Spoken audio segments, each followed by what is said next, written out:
This video is sponsored by OMTech. This is the 14th video I've made so far this year. I usually shoot in 4K and edit at 1080p so I can digitally zoom when I need to without any reduction in quality for the end result. What I'm beginning to realise though is just how much space that's taking up on my poor old editing PC. With each video totaling around 50 to 60 gigabytes worth of raw footage, I was quickly running out of room to store it all. To solve this problem, a couple of months ago I built a NAS using a bunch of old PC parts I had laying around. It's ended up being a pretty unusual build with an ITX mainboard, an i5-7500 and a heatsink that came from an old Dell Optiplex along with four 1TB Western Digital Greens, all in a full-sized ATX case. It's working perfectly for what I need right now, but it takes up a lot of room on my bench and it's going to end up full of dust and grinder sparks where it's sitting, so it can't stay there. I'm also getting ready to wire up my house for LAN over the holiday break, and I was looking into options to keep the router end of things tidy when I realised I could solve both of these problems at once with a server rack. I didn't want to lose too much room in my garage to a full-size server rack, so I picked up this used small wall-mounted rack which should be perfect. It's absolutely covered in dust and dirt, so before I do anything with it, it needs a good clean. Originally, I was going to mount it to the wall where my internet cabling comes in, but seeing as the rack I ended up with is 600mm deep, it would stick out quite a long way and potentially get in the way when I'm trying to use the vise. My workbench has a nice solid steel frame, so I'm going to mount it to the underside of my bench instead, which will keep everything nice and neat. I took all the panels off at first and then wheeled it in and lifted it up using my jack. With a couple of clamps to hold it to the legs of my table, I can make sure it's nice and level and finally drill holes and bolt it in place.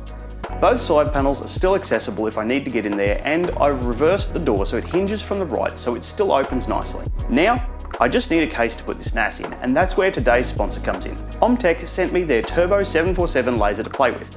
It has a 750 by 400 work area and a 70-watt CO2 laser, which should be more than enough to make a little server rack case with. So I'm going to use it to do just that.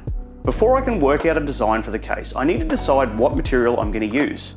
CO2 lasers can't cut metal, so it needs to be some sort of wood or plastic. MDF cuts nicely, but it is left with a charred edge, and since this garage isn't fully sealed, I'd also have to paint everything to ensure it's sealed well enough so that it doesn't swell and disintegrate over time. Plywood is a good option because it's strong, cheap, and it cuts very well on the laser. I'd probably still paint it, but I wouldn't be as worried about it falling apart over time, so that's definitely a possibility. As for plastics, there's a handful that we need to avoid entirely due to the toxic fumes they release while being cut, but one of the best options on a CO2 machine is acrylic. I also recently discovered you can get acrylic in a matte finish, so I picked up some of this matte black acrylic which should be perfect for my PC case. Time to look at the design. I've got heaps of free space in the rack currently, but I do have plans to include a bunch of other hardware in there eventually, so I'm going to try and keep the height of the case to only 2 rack units in size. The heatsink and fan combo I've got currently is short enough to fit into the 2RU case, and I was able to find a couple of other low profile heatsinks that would fit no problems too, so that height won't be a problem. I won't be able to fit a full-size ATX power supply in there, but I've got a couple of these Flex ATX sized power supplies that should do the job nicely. The mainboard I've got currently only has 4 SATA ports, but you can get SATA expansion cards, so I wanted to make sure I could fit up to 6 full-size hard drives in the design so I have room to expand in the future. Since all of that weight is going to be hanging off the mounting tabs at the front, I'm going to use 6mm thick acrylic for the front and side panels to ensure the main structure of the box is as strong as I can make it. So, let's cut those bits out now. Since my computer isn't in the garage, I'm using RDWorks to toolpath the files and then saving them to a USB stick so I don't have to connect the laser directly to my computer. I like to jog the machine along the edge of the material and use the laser pointer to help align the material to the machine so that I'm making the best use of the material possible. This machine has autofocusing, so to do that, I just need to position the nozzle above the material and press the autofocus button and then OK. The machine will raise the material into the nozzle until it triggers its inbuilt switch and then move it back down a set amount to get the focus correct. You can also check to ensure the job will fit on your material using the frame button, which will quickly outline the area that will be taken up by your job. All I've got to do now is start the cut. It's a bit hard to film through the dark windows, so I'll chuck my GoPro inside instead and cross my fingers it lives to tell the tale. Generally speaking, you should try and avoid running any CO2 laser at full power as it greatly shortens their lifespan, so I'm sticking to 75% power as my maximum. At that power level, the machine can cut 6mm acrylic in one pass at about 4mm a second. I've also got the inbuilt air assist turned on for all of this cutting. The footage you're watching is a time lapse that I've also sped up. This part of the job took about 40 minutes to cut. You can cut the acrylic with the protective film on or off, but I've left mine on to protect the surface of the spare material so I can use it for other projects in the future. Next up are the 3mm parts for the base and the back of the case. The sheet I've bought for these parts is a bit too big to fit in the machine though, so I'll have to remove one of the pass-through covers so the material can hang out the front. These are the only openings on the machine that don't have interlocks, so you can still run jobs with them open, you just have to be careful not to look into the opening. The 3mm is much faster to cut, making it through easily with a single pass at around 10mm a second. I ended up changing the design a bit at the last minute, so I don't actually have enough of the 3mm black to do the lid, but I do have some clear 3mm offcuts here, so I'll use those for the lid. I've made the lid in two parts, mainly just because it needed to fit on the offcuts I had. I thought I'd also have a go at etching my logo into the front part of the lid. This is called scan etching, where it fills an entire area with a fine step over, but it can also do single line etching.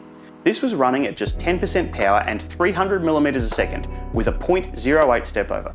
It's actually done a great job of leaving a nice smooth textured surface, which is giving me all sorts of ideas for how I could use this for some cool lighting projects in the future. Now that all the cutting is done, it's time to assemble this case. To begin with, I'm just using a bit of super glue to stick everything together. The sides slot on first, followed by the front and rear panels. Now, this is an awful lot of weight to hang from these front two tabs, so I don't want to just rely on super glue.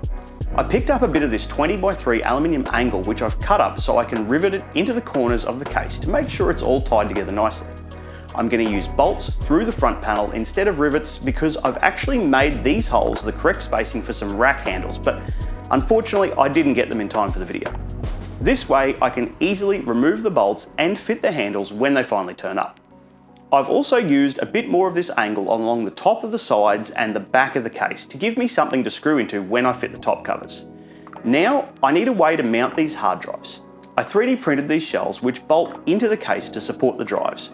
I might buy some backplane connectors for these drives in the future, but for now, I'll just plug the drives in manually.